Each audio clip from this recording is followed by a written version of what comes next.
होगी। लेकिन सबसे पहले बात कोरोना के कहर की करेंगे, क्योंकि कोरोना को लेकर प्रधानमंत्री नरेंद्र मोदी बैठक कर रहे हैं, जहां पर सबसे ज्यादा कोरोना के मामले हैं उन राज्यों के मुख्यमंत्रियों के साथ। कुछ तस्वीरें आपको हम दिखाएंगे, लेकिन उससे पहले जानकारी दे दें, 8 राज्यों के मुख्यमंत्रियों के साथ प्रधानमंत्री नरेंद्र मोदी की बैठक होगी तकरीबन 10:30 बजे के बाद, क्योंकि कोरोना के हालात पर प्रधानमंत्री नरेंद्र मोदी बैठक कर रहे हैं और ये समीक्षा बैठक होगी। साथ साथ कोरोना वैक्सीन को लेकर भी तमाम जानकारी उस मीटिंग में दी जाएगी। तो तकरीबन 10:30 बजे का वक्त होगा, जिसकी जानकारी इस वक्त हम आप तक पहुंचा रहे हैं। हरियाणा, महाराष्ट्र, गुजरात के सभी सीएम शामिल होंगे। वर्चुअली तरीके से जो बैठक हो रही है इस कोरोना काल के बीच, 8 राज्यों के मुख्यमंत्री होंगे।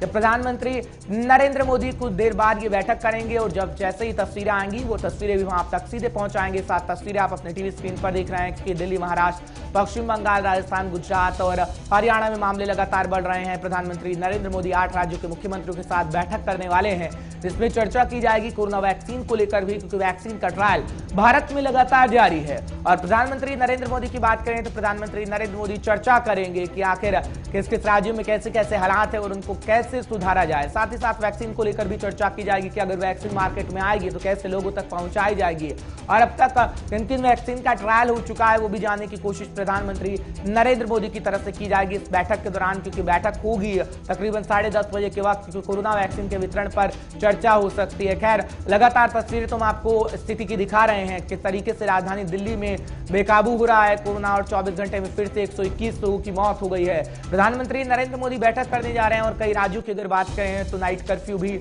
लगा दिया गया है, जिसकी जानकारी हम आप तक पहुंचा रहे हैं। प्रधानमंत्री नरेंद्र मोदी का जब हम जिक्र करते हैं तो प्रधानमंत्री नरेंद्र मोदी ने कोरोना को लेकर कब कब बैठक की है वो फटाफट से आपको जानकारी बता देते हैं कि प्रधानमंत्री नरेंद्र मोदी आखिर बैठक कब कब कर चुके हैं। 20 मार्च 2020 का वक्त था, लॉकडाउन से पहले प्रधानमंत्री नरेंद्र मोदी की कोरोना को बैठक हुई थी। 2 अप्रैल 2020 का वक्त था जब कोरोना के रोकथाम के उपायों पर विचार किया गया था प्रधानमंत्री नरेंद्र मोदी की तरफ से। 11 अप्रैल 2020 का वक्त था जब सीएम के साथ बैठक कर रणनीति पर मंथन किया गया था कोरोना को लेकर। साथ ही साथ 27 अप्रैल 2020 के दिन भी कोरोना से लड़ने पर और उसके उपायों पर चर्चा की गई थी प्रधानमंत्री नरेंद्र मोदी की तरफ से। 16-17 जून का वक्त था 2020, जो ये साल चल रहा है, किस राज्यों के सीएम के साथ हालात पर मंथन किया गया था। 16 और 17 जून की जब हम बात करते हैं, इसी तरीके से 23 सितंबर का जब जिक्र करते हैं तो 7 सबसे प्रभावित राज्यों के सीएम के साथ प्रधानमंत्री नरेंद्र मोदी की बैठक हुई थी। और ये कब कब बैठकें हुई हैं उसकी जानकारी इस वक्त हम आप तक लगातार पहुंचा रहे हैं। राजधानी दिल्ली में किस तरीके से कोरोना का कहर है वो आपको फटाफट से जानकारी देते हैं। कोरोना वायरस की वजह से दिल्ली में औसतन हर 5 लोगों की मौत 1 घंटे में हो रही है, यानी हर घंटे में 5 लोगों की मौत। दिल्ली में लगातार चौथे दिन कोरोना की वजह से 100 से ज्यादा मौतें हो गई हैं। 121 लोगों की मौत हो गई है। 24 घंटे के दौरान 121 लोगों ने दम तोड़ दिया है। इस दौरान 4,454 नए कोरोना मरीज भी सामने आए हैं और राजधानी दिल्ली में हालात दिन पर दिन बेकाबू होते जा रहे हैं। गृह मंत्री अमित शाह ने दिल्ली में RT-PCR मोबाइल लैब की शुरुआत कर दी है, जिसके तहत टेस्ट किया जाएगा आपको और अब एक मोबाइल लैब से 3000 टेस्ट रोज हो सकेंगे। कोरोना को लेकर दिल्ली में रोजाना 30,000 सैंपल लिए जाएंगे। 6 घंटे में रिपोर्ट आ जाएगी, यानी आपको ज्यादा इंतजार करने की जरूरत नहीं है। और मोबाइल लैब के जरिए टेस्ट की कीमत सिर्फ 500 रुपए रखी गई है। हालांकि इसको लेकर गहमा-गहमी भी है, लेकिन 500 रुपए इसकी कीमत रखी गई है और आपको 6 घंटे के अंदर रिपोर्ट मिल जाएगी। तो तमाम जानकारी में आप तक लगातार पहुंचा रहे हैं। प्रधानमंत्री नरेंद्र मोदी कब कब बैठक कर चुके हैं और दिल्ली में इस वक्त क्या हालात हैं। और दिल्ली अगर सरकार की बात करें तो कड़े कदम दिल्ली सरकार उठा रही है। केजरीवाल सरकार टेस्टिंग की प्रक्रिया को बढ़ा रही है और केंद्र सरकार की तरफ से भी टेस्टिंग को प्रक्रिया को बढ़ाने का काम लगातार जारी है। लेकिन अलग अलग राज्यों का जब हम जिक्र करते हैं, दिल्ली, महाराष्ट्र, गुजरात, है ना, राज्यों के हालातों के लिए सुप्रीम कोर्ट भी फटकार लगा चुका है सरकारों को। खासकर राजधानी दिल्ली में ये कहा गया कि आखिर क्यों ये मामले बढ़ रहे हैं, उसको लेकर रिपोर्ट भी सौंपी जाए। निशांत राय न्यूज रूम से लाइव जुड़ रहे हैं, तमाम जानकारी वो आप तक पहुंचाएंगे राजधानी दिल्ली की, आखिर दिल्ली में कैसे हालात बने हुए हैं। निशांत, जानकारी दीजिएगा, प्रधानमंत्री नरेंद्र मोदी बैठक करने जा रहे हैं, क्या अहम बातें रहेंगी, क्योंकि वैक्सीन को लेकर भी चर्चा की जा सकती है, जानकारी दीजिए। बैठक बेहद अहम होने वाली है, क्योंकि इसके भीतर जो चर्चा होनी है वो इन 8 राज्यों में किस तरीके से कोरोना का प्रकोप बढ़ता चला जा रहा है। दिसंबर और जनवरी दोनों बेहद खतरनाक महीने हैं, क्योंकि जो तापमान है वो 5 डिग्री सेल्सियस से 20 डिग्री सेल्सियस के आसपास इन जगहों पर रहेगा। और कोरोना के लिए वो बेहद आप कह सकते हैं संक्रमण बढ़ने के लिए बेहद माफिक तापमान होता है। ऐसे में ऐसे तापमान में जनता को किस तरीके से बचाया जाए, क्योंकि वैक्सीन की जो बात कही जा रही है वो कही जा रही है कि भारत में मार्च में अवेलेबल हो पाएगी। उससे पहले वैक्सीन को किस तरीके से कोल्ड स्टोरेज में रखा जाएगा, क्या प्रक्रिया होगी, किन लोगों को इसकी जिम्मेदारी दी जाएगी। अगर व्यक्ति की बात की जाए तो आधार कार्ड से उसका लिंकअप कैसे किया जाएगा या किसी अन्य तरीके से उसको वैक्सीन दी जाएगी, कोई फोन में ऐप डालकर वैक्सीन देने की प्रक्रिया का आरंभ किया जाएगा। तो तमाम चीजें हैं और प्रधानमंत्री की जो चर्चा होनी है इन्हीं चीजों को लेकर होनी है। और इन सब के बीच चूंकि कोरोना काल के चलते लगातार व्यापार में नुकसान हो रहा है, राज्यों को जो टैक्स मिलना चाहिए वो टैक्स नहीं मिल पा रहा है, तो हो सकता है कि चर्चा इस पर भी हो कि किस तरीके से आने वाले समय में अगर लॉकडाउन करने की जरूरत पड़ती है या थोड़ा बाजारों को बंद करने की जरूरत पड़ती है तो रेवेन्यू जनरेट करने के और क्या उपाय हो सकते हैं। बिल्कुल, संदीप गोयल भी लगातार हमारे साथ जुड़े हुए हैं। निशांत आपके पास आएंगे। संदीप, जानकारी दीजिएगा, क्योंकि 8 राज्यों के सीएम की अगर बात करें तो उसमें हरियाणा के सीएम भी हैं और हरियाणा में जिस तरीके से हालात बेकाबू हो रहे हैं और मिनी लॉकडाउन की जो चर्चा इस वक्त चल रही है अलग अलग राज्यों में, कैसी स्थिति हरियाणा के अंदर? जी देखिए, बिल्कुल प्रधानमंत्री मोदी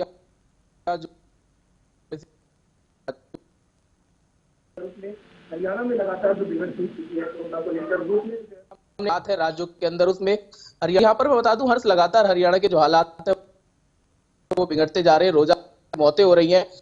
2000 से लेकर 3000 लोग जो है कोरोना। जी चलिए संदीप, आपके पास आएंगे, क्योंकि हरियाणा में टेस्टिंग की प्रक्रिया को बढ़ाया जा रहा है। ये जानकारी जो आप दे रहे हैं, क्योंकि टेस्टिंग की प्रक्रिया लगातार हर राज्य में बढ़ाई जा रही है। निशांत, आप टेस्टिंग की प्रक्रिया को लेकर जानकारी दीजिएगा, क्योंकि वैक्सीन का जिक्र कर रहे हैं, कोरोना का जिक्र कर रहे हैं, लेकिन जब हम टेस्टिंग की प्रक्रिया की बात करते हैं, आप जिस तरीके से मोबाइल वैन की शुरुआत की गई है, 500 रुपए में टेस्ट किया जाएगा, 6 घंटे के अंदर रिपोर्ट आ जाएगी, कितना कारगर ये साबित होगा? क्योंकि समय समय पर कदम उठाए जा रहे हैं, सीरो सर्वे पहले कराया गया, टेस्टिंग की प्रक्रिया को बढ़ाया गया, एक बार फिर ये प्रक्रिया।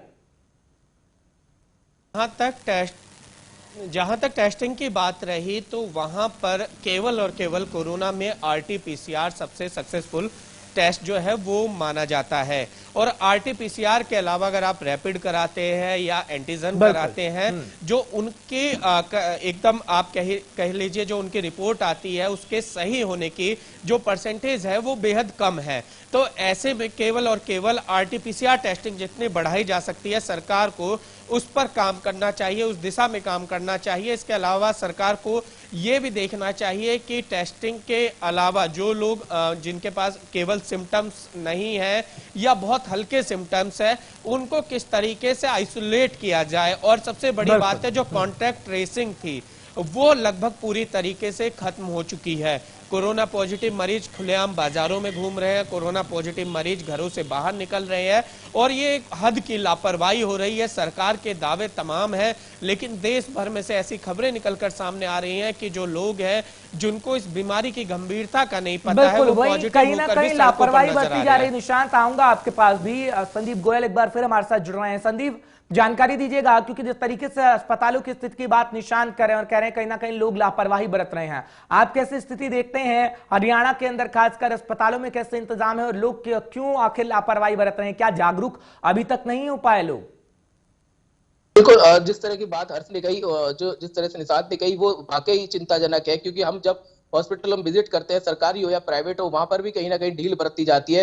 जो खुद कोरोना पॉजिटिव मरीज होता है वो अपनी रिपोर्ट लेने के लिए अस्पताल में पहुंचता है और वहां जो आसपास लोगों की भीड़ होती है वो उसके संपर्क में आते हैं। तो ये कहीं ना कहीं स्वास्थ्य विभाग के लिए जो है समझना होगा, जागरूक करने की बात। वो खुद इस तरह की लापरवाही बरत रहे हैं। हमने हालांकि जो अधिकारियों से बातचीत करने का प्रयास किया तो उन्होंने इस पर पल्ला झाड़ते हुए नजर आए। करीब 2 दिन पहले की बात थी, लेकिन बाजारों में लगातार भीड़ हो रही है और इसको लेकर जो है हरियाणा सरकार चिंतित है और उन्होंने अब जो है धड़ाधड़ मास्क के चालान काटने शुरू कर दिए हैं और सख्त से सख्त कार्रवाई करने की बात कही है। अगर जहां पर भीड़ नजर आती है, लोग जहां जुटते हैं या फिर जो बिगर मास्क के लोग बाजारों में निकलते हैं, उन पर सख्त से सख्त कार्रवाई करने के आदेश सरकार की ओर से दिए गए हैं। और ये सिर्फ जो है काफी नहीं होगा, उसके बावजूद कुछ बैठकें ऐसी हो रही थी, कुछ सरकार के जो जानकारी में नहीं थी, प्रशासन की जानकारी नहीं थी, उनको लेकर भी अब सरकार ने चिंता जताई है। यदि कोई बिना बताए कोई बैठक या कोई ऐसी कोई कार्यक्रम करता है तो उस पर भी जो है कार्रवाई की जाएगी। ये जो आदेश सरकार की ओर से दिए गए हैं, और देखना होगा कि किस तरह से लोग भी समझ पाते हैं, नहीं समझ पा रहे हैं, क्योंकि लगातार भीड़ बाजारों में भी देखने को मिल रही है और लोगों में अब कहीं ना कहीं डर जो है वो समाप्त हो गया था। उसको लेकर लोगों को समझाने का प्रयास करना होगा। जो मुख्य जो सबसे बड़ा जो कार्य होगा सरकार की ओर से, क्योंकि लॉकडाउन लगाना सरकार के लिए इस समय जो है उचित नजर नहीं आ रहा है। सरकार लगातार कह रही है कि लॉकडाउन यदि लगता है तो फिर कारोबारियों पर इसका गंभीर असर पड़ेगा, क्योंकि पहले की जो हालात है मंदी के वो अभी तक सुधर और नहीं पाए हैं। हालात अगर हरियाणा की करें तो दिन पर दिन खराब होते जा रहे हैं, क्योंकि स्कूलों का जिक्र हम करें तो स्कूलों में किस तरीके से मामले सामने आ गए जब स्कूल खोले गए, हालांकि स्कूलों को बंद कर दिया गया। जब अनिल विज को हम सुनते हैं तो वो कह रहे हैं कि लोगों को पैनिक होने की जरूरत नहीं है, आप आगे आइए क्योंकि वैक्सीन की ट्रायल प्रक्रिया चल रही है, मैं अभी अपना योगदान दे रहा हूं। तो आप डरिए मत, सावधानी बरतिए जो बरतनी होगी, क्योंकि वैक्सीन नहीं है, इलाज यहीं पर। जी देखिए, जिस तरह से सरकार ने हरियाणा में ओपन किए स्कूल 1 नवंबर से लेकर, लेकिन जब उनके बच्चों के टेस्ट कराए गए तो 103 विद्यार्थी जो है कोरोना पॉजिटिव पाए गए। उसके बाद स्वास्थ्य विभाग और शिक्षा विभाग में पूरी तरह से हड़कंप मच गया और उसके बाद सभी स्कूलों को बंद करने के आदेश जारी कर दिए गए।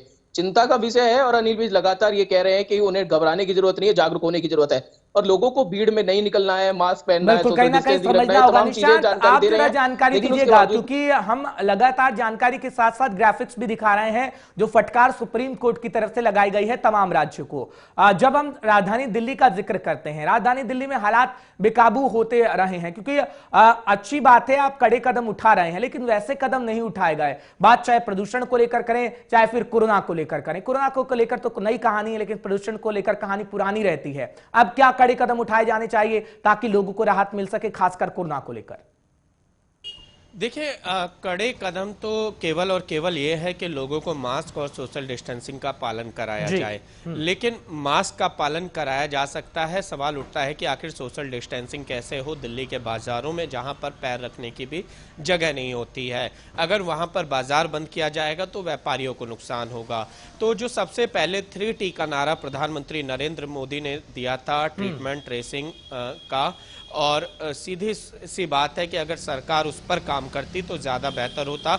दूसरी तरफ अभी चूंकि सर्दियां हैं और इसमें कोरोना संक्रमण बहुत तेजी से फैलेगा, तो सरकार पूरी तरीके से बुजुर्गों और बच्चों को जो प्रतिबंध लगाया हुआ है उसको अमल में लाया जाए, उनको घरों से बाहर ना निकलने दिया जाए। इसके अलावा जो हाई डायबिटीज़, बीपी, शुगर, तमाम बीमारियों वाले लोग हैं उनको बाहर निकलने से रोका जाए और कुछ ऐसी स्थिति बनाई जाए कि एक तरफ व्यापार भी चलता रहे, दूसरी तरफ लोगों के काम भी होते रहे और तीसरी तरफ कोरोना से लड़ाई लड़ने के लिए जागरूकता भी कुछ इसी तरीके की बनी रहे। लेकिन निशांत, केंद्र सरकार की तरफ से मदद कब तक मिल रही है दिल्ली सरकार को, जो मदद के लिए आश्वासन दिया गया? देखिए, अभी प्रधानमंत्री के साथ बैठक है, बैठक के बाद तय होगा कि केंद्र सरकार दिल्ली की सरकार के साथ कितने मदद करेगी या केंद्र सरकार की ओर से इन राज्यों को क्या क्या सुविधाएं दी जाएंगी। और बिल्कुल संदीप, आप ये बताइएगा, क्योंकि सर्दियां जिस तरीके से बढ़ रही हैं, निशांत भी जिक्र कर रहे थे कि मौसम लगातार बढ़ रहा है, सर्दियां बढ़ रही हैं और सर्दियों में बढ़ने के साथ साथ कोरोना का कहर दोगुना हो जाएगा, ये वैज्ञानिक कहते हैं, इंग्लैंड की रिपोर्ट भी कहती है, जर्मनी की रिपोर्ट, तमाम रिपोर्टें हैं। उसको लेकर क्या हरियाणा के सीएम कर रहे हैं, क्योंकि समय समय पर हरियाणा के अंदर बैठक जारी है, क्या कुछ इंतजाम?